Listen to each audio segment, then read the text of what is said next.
detail.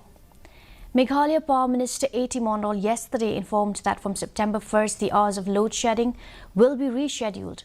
For Shillong and Tura, the load shedding hours will be from 1 a.m. to 3 a.m., while the rest of the state load shedding will be 3 hours, he informed.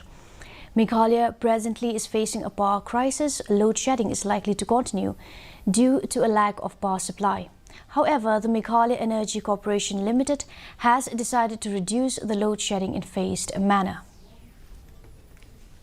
Actually, we have some problem due to that this rescheduling has been done. That is for temporarily, because one of the transformer is out of service in Ganesh Das Hospital area. So daytime, because of this, the current sometimes fluctuates. But we have decided that the hours of load shedding in Shillong Tura will remain 2 hours. But from 1st September, we will be rescheduling it from 1 a.m. to 3 a.m.